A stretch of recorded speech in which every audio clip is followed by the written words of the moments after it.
Welcome to the Deep Dive. Today we are immersing ourselves in, well, frankly, one of the most frustrating, complicated, and expensive unsolved homicides in Wisconsin's history. It really is.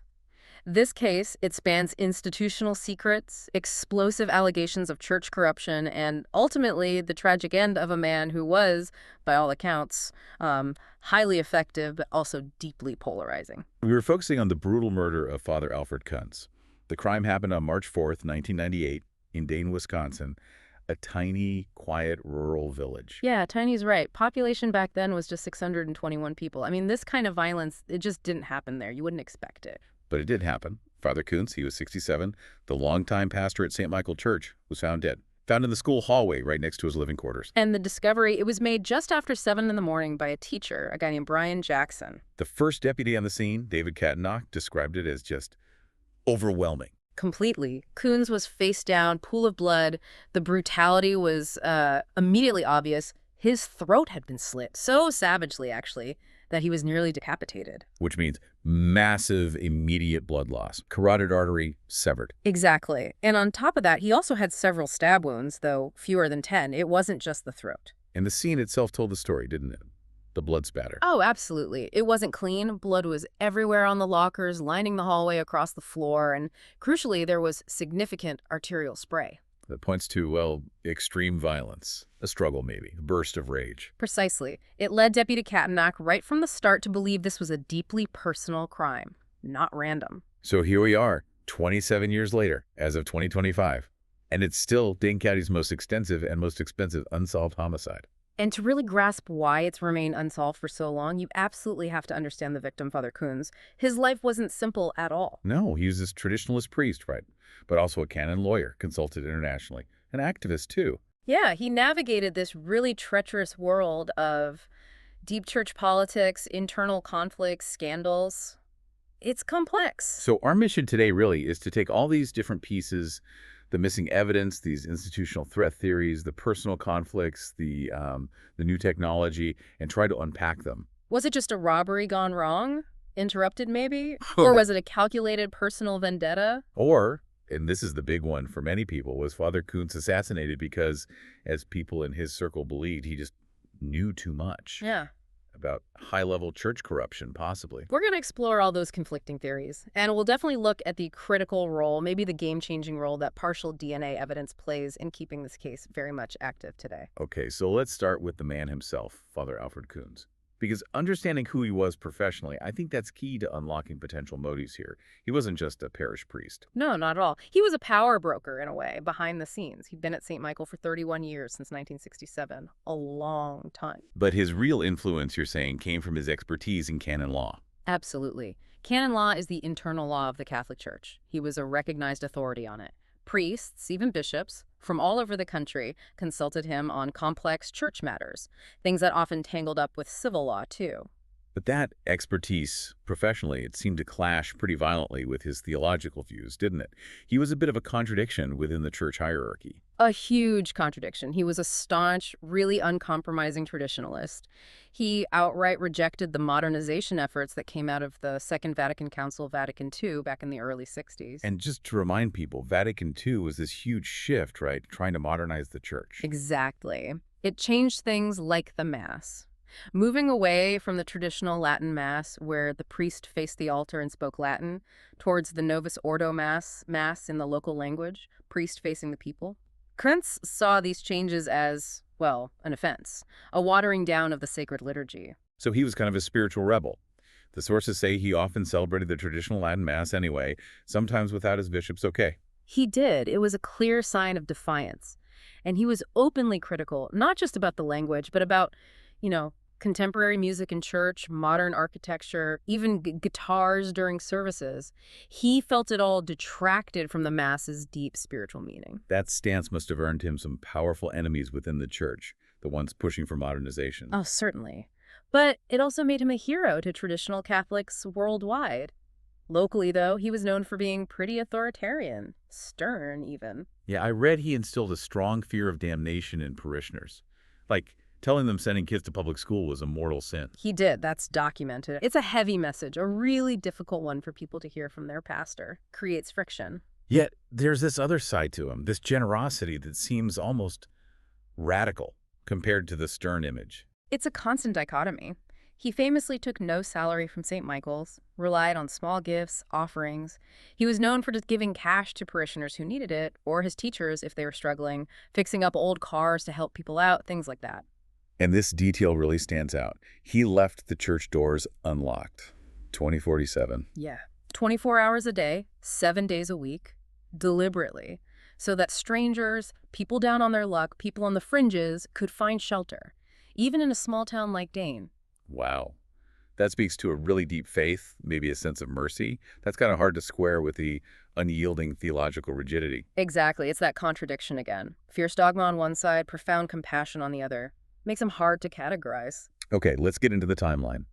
The hours leading up to the discovery on March 4th, 1998, those seem critical. Very critical. He was last seen alive around 10 p.m. on March 3rd. He'd just been dropped off back at St. Michael's. Right after taping his radio show. Our Catholic family. That's the one. He did it with his close friend, Father Charles Fiore, over in Monroe. So Fiore drops him off around 10. And we know he took a phone call soon after. We do. Phone records show a call around 10:22 p.m. He spoke with another priest. After that, it seems he went to his living quarters. Which weren't in a separate rectory, right? They were inside the school building itself. Correct. Very sparse, basically a one-room setup within the school, adjacent to the church. He often just used his office as his bedroom. So the next morning, Brian Jackson finds him. The scene is horrific. Horrific is the word, face down, barefoot, near a statue of St. Michael the Archangel, interestingly enough. Heavy symbolism there. And he was dressed casually, slacks and a t-shirt. Yeah, suggesting he'd maybe gotten ready for bed or was just relaxing when the attack started. He wasn't expecting trouble. Okay, and the crime scene dynamics immediately suggest, well, violence, obviously, Right. but also maybe familiarity. That was investigator Cadnak's immediate take. The sheer brutality, the nature of the throat, wound it, pointed away from a cold, clinical, organized hit, and more towards something personal, rage-fueled. But the key physical detail, the one that shapes the whole investigation from the start, is no forced entry. Exactly. That's the operating assumption police have worked under for almost 3 decades now. No forced entry means one of 3 things, basically. Okay, what are they? 1, the killer had a key. 2, Kunz knew them and let them in willingly. Or 3, he knew them well enough that he was completely caught off guard. Maybe they were talking, things were calm, and then violence erupted. But he wasn't just a passive victim in all this. The autopsy showed he fought back. He fought back fiercely. The autopsy found significant bruising, defensive wounds on his hands. You have to remember, he was a Golden Gloves boxer in his youth. Right, I read that. He knew how to handle himself, how to land a punch. Exactly. So police believe he almost certainly landed some serious blows on his attacker, probably to the face. That's a huge deduction. If he fought back like that, what does it imply about the killer? It fundamentally changes the profile you're looking for. Police concluded the attacker would have been visibly injured. We're talking facial trauma cuts, swelling, maybe significant bruising, consistent with getting, beaten up pretty good. And presumably covered in blood, too, given the arterial spray. Absolutely saturated in Kunz's blood. This should have been a massive lead, right? Someone walking away from that scene, injured, covered in blood. But the murder weapon was never found. Never recovered. Identified only as an edged instrument. That missing weapon prevents a direct forensic link. So the attacker, wounded and bloodied, just walks away, presumably taking the weapon with them. So we've got this incredibly violent crime, perpetrated by someone Kunz might have known, might have trusted, and that someone was likely injured and soaked in blood. Yeah. But if we look at Kunz's life work, it suggests motives far bigger than a parish squabble or a simple robbery. Yeah, this leads us right into that high-stakes theory that Kunz was murdered because he was a professional threat, that he knew too much. The investigation definitely pivoted hard in that direction, didn't it? The idea he was a whistleblower operating way ahead of the curve. Years ahead. You have to remember the timing. This was 1998. Kunz was already a sharp, vocal critic of what he termed homosexual corruption in the church, and he was actively working to expose priestly pederasty. Long before the big scandals broke wide open in 2002 with the Boston Globe investigation. Exactly. He was incredibly prescient about how big this problem was going to be, and his involvement wasn't just talk, it was serious. He was advising that group, Roman Catholic Faithful, RCF. Yes. He served as a canon law advisor to RCF. It was a grassroots nonprofit based in Illinois, founded by a man named Stephen Brady. Their mission was blunt: investigate and expose sexual misconduct by clergy. And Kunz wasn't just giving moral support. He was lending his expertise, right? Right. His knowledge of the church's internal legal system. Crucial expertise. He understood how the institution worked legally, and he was applying that knowledge to their, frankly, extremely dangerous efforts. Dangerous because they were targeting high-ranking figures. Very high-ranking. Specifically, Kunz and RCF were actively gathering dirt on Bishop Daniel Ryan of Springfield, Illinois. The allegations against Ryan were explosive. What kind of allegations? Sexual assault, soliciting male prostitutes, having sex with priests within his own diocese. Really serious stuff. So Kunz was directly challenging the power structure. Head on. He, along with Father Fiore, allegedly compiled a detailed dossier on Ryan. There are reports this information was even taken to Rome, maybe even shown to Pope John Paul II himself. Did anything come of it? Eventually, yes, but slowly. It took years, but a 2006 report ultimately concluded that Bishop Ryan had engaged in inappropriate relationships with men, including priests and prostitutes. So Kunz was right, and he was operating right in that zone where the institution was fighting tooth and nail to keep things quiet. And there were real consequences to that kind of work, threats. Tangible, terrifying consequences. Stephen Brady, the RCF founder, received death threats during their investigation. It got so bad that after Kunz himself was murdered, Brady actually bought a bulletproof vest. Wow.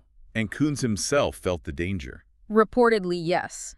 He told a friend shortly before he died that he was deeply worried these pederasty scandals would literally destroy the diocesan priesthood. He saw the storm coming. So when you combine his activities with the method of his death, that deliberate, violent throat-slitting, the hit theory, gains a lot of traction. It really does. The stakes were incredibly high. Life and death, potentially. What's really striking, though, and deeply frustrating for the investigators, is how quickly things got complicated right there at the scene, by people close to Kunz.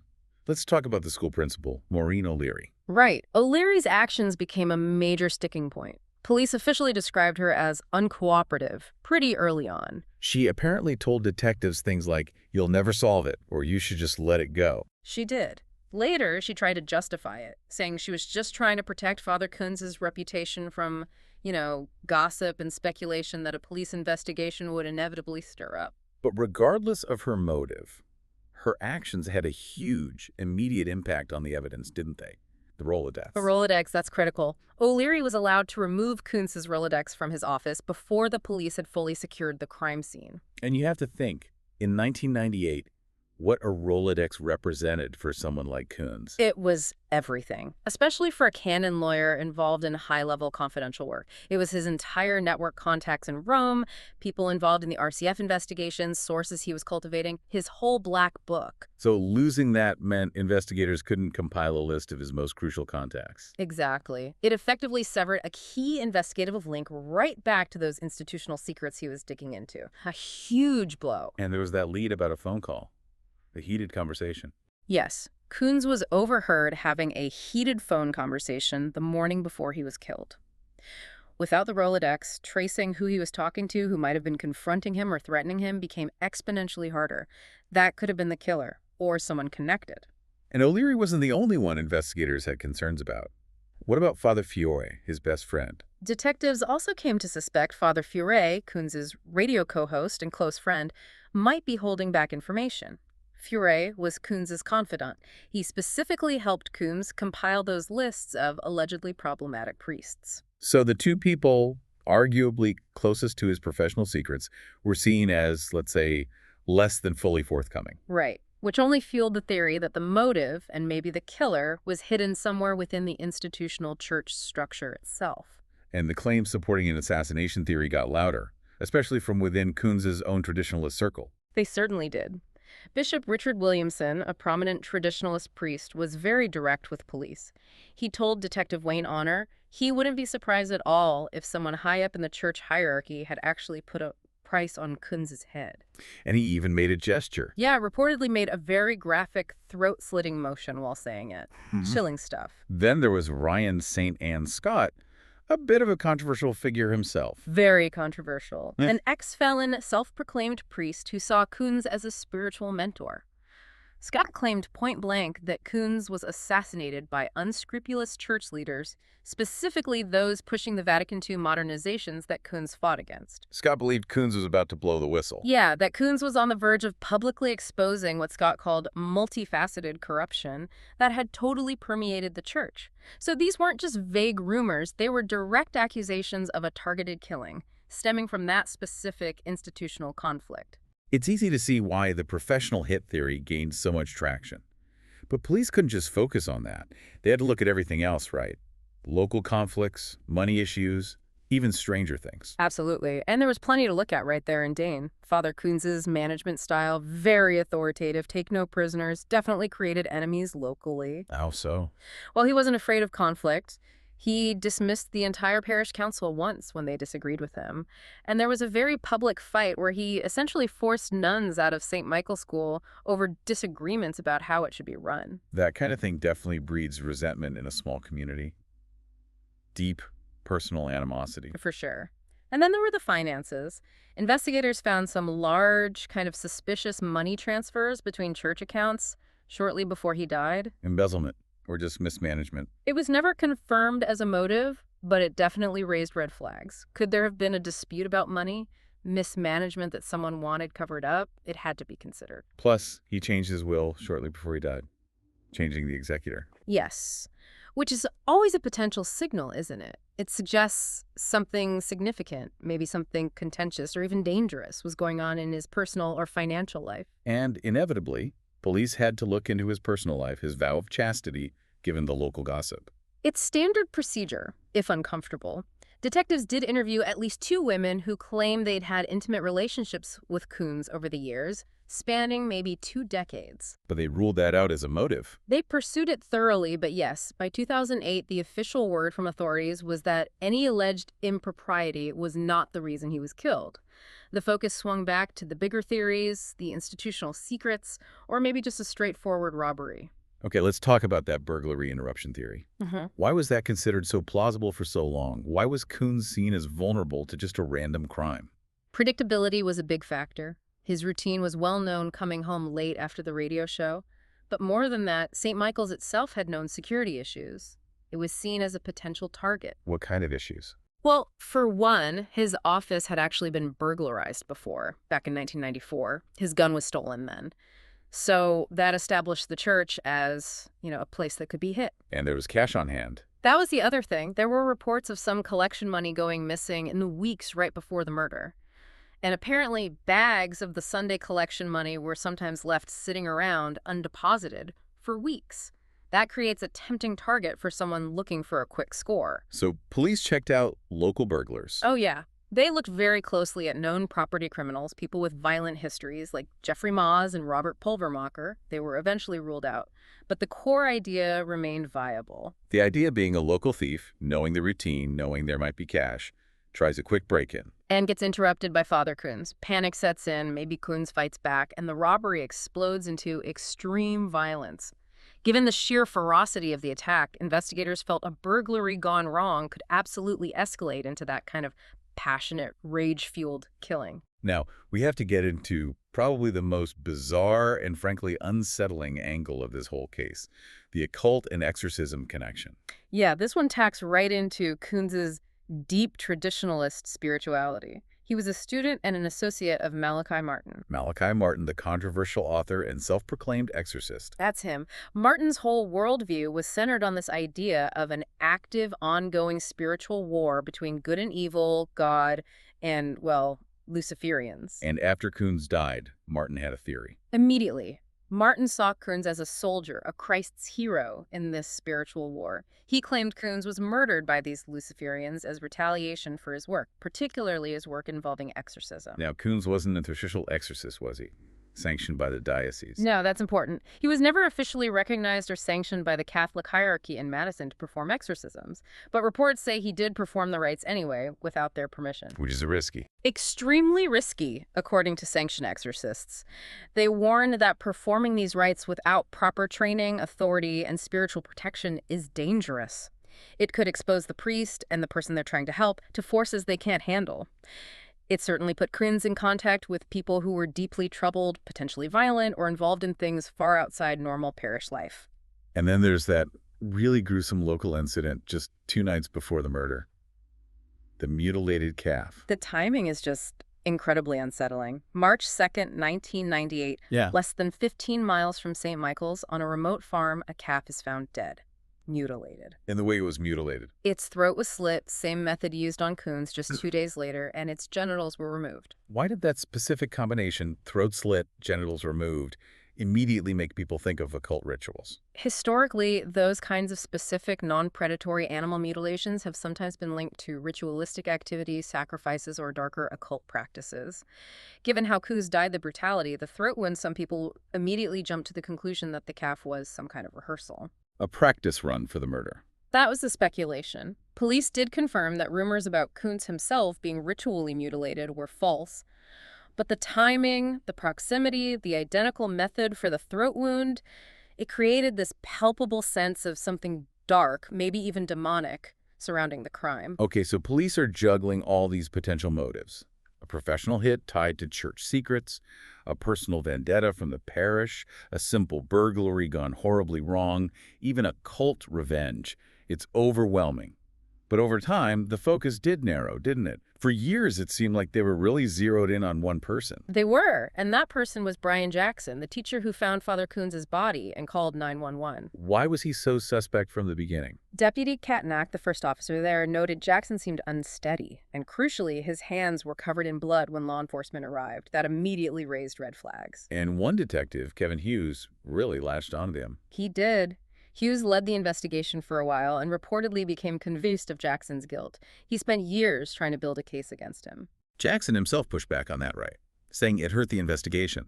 Yeah, Jackson later claimed that this intense, narrow focus on him waylaid the investigation for years.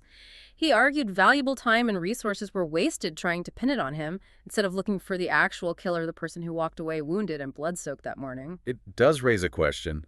If police believe the killer was likely seriously injured, why the prolonged focus on the guy who called 911 and stayed at the scene? It highlights how hard it can be in the moment, I suppose. Distinguishing shock, panic, maybe even trying to help from guilt, especially with that much blood around. But Jackson's status as a suspect did eventually change. Thanks to forensics. Exactly. In the 2010s, new DNA analysis, combined with a careful re-examination of his 911 call, provided enough scientific certainty for investigators to definitively rule him out. It's a classic case of how initial tunnel vision can hinder things, but also how objective science can eventually correct the course. Okay. Another major person of interest was Joseph Kavanaugh, a very different profile from Jackson. Very different. Kavanaugh was a convicted felon with a history of extreme violence, rape, assault, even attacking his own grandfather. He died by suicide in jail in 2002, unrelated to this case. What linked him to the Kunz murder? Suspicion came largely from his own family. His uncle was actually a retired deputy, John Kavanaugh. He noted Joe was acting extremely jumpy and anxious around the time of the murder, and he confirmed Joe made this strange, unannounced visit to relatives just 15 miles from Dane in Prairie du Sac on the very night Kunz was killed. And wasn't there talk of a confession? There was. Reportedly, Joe Kavanaugh confessed to his biological father. He allegedly said he'd stopped at St. Michael's that night, asked Father Kunz for money, got turned down, and then felt he had to rough him up. That fits the robbery gone wrong theory perfectly. It really does. You've got the history of violence, the geographic proximity, the weird timeline behavior, and a reported confession. He looked like a very strong suspect for a long time. So what cleared him? Science again. DNA. Tests were eventually conducted on Kavanaugh's remains after his death. It's a complicated process, obviously. Testing remains years later. But they got a result. They did. And those tests conclusively excluded Joseph Kavanaugh as the source of the DNA found at the crime scene. Another highly plausible, violently inclined suspect eliminated by forensics. Which brings us right to the absolute heart of the investigation today. Yeah. That DNA evidence, specifically the partial DNA profile. What exactly do investigators have? Okay, so back in 2011, forensic technology had improved significantly. Scientists were able to go back to the evidence collected from the 1998 crime scene and develop a partial DNA profile. and investigators are highly confident this profile belongs to the killer. Now, partial is the key word here, right? Explain the limitation. We hear about CODIS, the National DNA Database. Why can't they just run this profile against everyone? That's the core problem. Because it's only a partial profile, it doesn't have enough identifying markers, those specific points scientists look at on the DNA strand, to meet the requirements for entry into CODIS. CODIS needs a much fuller profile to make a reliable match nationally. If they had that, this case might have been solved years ago. So if you can't search it nationally, what's the value of having this partial profile? Well, its biggest value so far has been definitively eliminating suspects, like we saw with Jackson and Kavanaugh. That's huge. But it's also powerful because of where it was found. Detective Gwen Ruppert, who's leading the case now, described the sample's location as significant. What does significant likely mean in this context? It strongly suggests it wasn't just some random incidental trace DNA. It probably came from a place that indicates direct physical contact during the struggle. Think about skin cells under Father Kunz's fingernails from scratching his attacker, or maybe on his collar, or his belt buckle if the killer grabbed him there. It means that DNA is almost certainly from the person who was physically fighting Father Kunz. So 27 years on, the case is still officially active, not cold. What's the current status heading into 2025? The Dane County Sheriff's Office is adamant it's active. They're using every tool they have and still making public appeals. Just this past March, on the 27th anniversary, they put out a direct plea to the killer, asking them to come forward, saying the information might be burning in their soul. And technologically, what are they doing now, especially with just that partial DNA? They're looking at really advanced methods, things like touch DNA analysis, which can pull profiles from incredibly minute skin cell traces, stuff that might have been missed back in '98. And crucially, they're considering, or perhaps already using, the Wisconsin Department of Justice's familial DNA search program. Familial DNA searching, how does that work, especially if you only have a partial profile? It's a potential game changer. Instead of looking for an exact match to the killer, familial searching looks for near matches in the state database profiles that suggest a close biological relative, like a parent, a sibling, or a child, might be in the system, likely due to their own criminal conviction. So even a partial profile might flag a relative. Potentially, yes. If the killer has a close relative in the Wisconsin database, this kind of search could generate a lead. It points investigators towards a specific family, allowing them to then build a traditional case using that new information. It's specifically designed for tough, violent crime cases like this, where all other leads have run dry. It really is just a towering example of a complex, seemingly intractable mystery, isn't it? The murder of Father Kunz. This web of radical traditional Catholicism, financial conflict rumors, personal vendettas, potential institutional secrets. And all of it complicated by those early issues like the missing Rolodex and just the sheer passage of time, fading memories, witnesses dying. The key takeaway here, though, from you listening, it seems to be the power of modern forensics. Despite everything, despite nearly 3 decades passing, that partial DNA profile is the thread keeping this case alive. Absolutely. It shows that even the smallest piece of genetic material, something maybe overlooked or unanalyzable years ago, could still, even now, be the key to finally getting answers and closure. It definitely offers hope.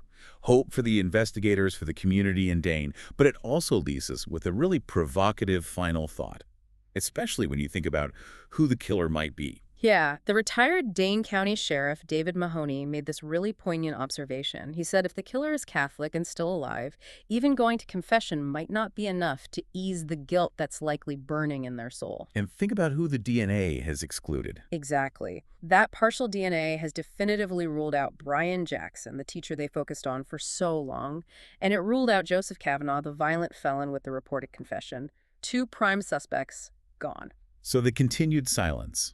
After all this time, what does it suggest? It forces you to ask, does this mean the killer was someone Father Kunz trusted completely? Someone who perhaps blended back into the community seamlessly?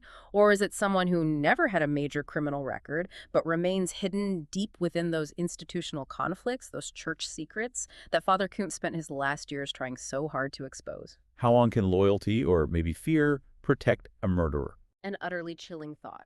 And it underscores just how many secrets might still be buried in this case. That's all the time we have for this deep dive.